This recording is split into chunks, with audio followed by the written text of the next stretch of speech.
వ్యాప్తంగా ఆశా వర్కర్ల union CIT ఆధ్వర్యంలో అన్ని జిల్లా కలెక్టర్ కార్యాలయం ముందు ఈ ఆందోళన పోరాటం జరుగుతూ ఉంది. గత 2 నెలల నుంచి జీతాలు లేక ఆశా వర్కర్లంతా ఇబ్బంది పడుతూ ఉన్నారు.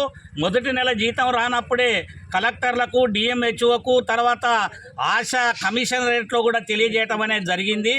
మొన్న కూడా పోయి ఆశా వర్కర్ల యూనియన్ తరపున పోయి అడిగితే బడ్జెట్ లేదు, 6 నెలల దాకా రాదు, మర్చిపోండి అనే అటువంటి మాట అత్యంత దుర్మార్గమైనటువంటి చర్య.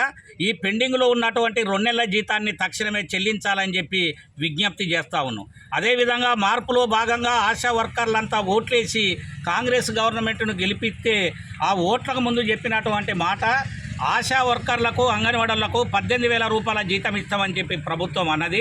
వాళ్ళు ఇచ్చిన మాట ప్రకారంగా 18,000 రూపాయల జీతం ఇవ్వాలని కోరుతా ఉన్నాం. అదేవిధంగా మట్టి ఖర్చుల కోసం 50,000 రూపాయలు ఇవ్వాలని 32 రకాల రిజిస్టార్లు ఆశాలే సొంత ఖర్చులు పెట్టి భరిస్తూ ఉన్నారు. ప్రభుత్వమే 32 రకాల రిజిస్టార్లను సప్లై చేయాల్సినటువంటి అవసరం ఉంది. దీనికి తోడు పిఎఫ్ కానీ, ఈఎస్ఐ కానీ, ఇన్సూరెన్స్ సౌకర్యం అనేది లేదు. రిటైర్డ్ అయిపోతే కనీసం ఏ ఆధారం లేనటువంటి పరిస్థితి ఉంది. రిటైర్మెంట్ బెనిఫిట్స్ 5 లక్షల రూపాయలు చెల్లించాల్సినటువంటి అవసరం ఉంది.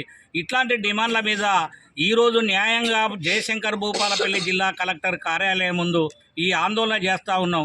ప్రభుత్వం సానుకూలంగా స్పందించి పెండింగ్ జీతాలతో పాటు ఈ సమస్యల్ని పరిష్కరించాలని. గత ప్రభుత్వం అభయాస్తం, మహాలక్ష్మి పేరుతోని పనులు చేపించింది, ఆ డబ్బులే ఇవ్వలేదు. ఈ ప్రభుత్వం మళ్ళీ గ్యాస్ కనెక్షన్లు, ఉచిత కరెంటు పేరుతోని మళ్ళా అదనమైన భారాన్ని పెంచే అటువంటి ప్రయత్నం చేస్తూ ఉంది. ఈ అదనమైన భారాన్ని ఆశా వర్కర్ల మీద మోపొద్దని, స్ఫూటం బాక్సులను రద్దు చేయాలని చెప్పి సందర్భంగా సిఐటిగా విజ్ఞప్తి చేస్తాం.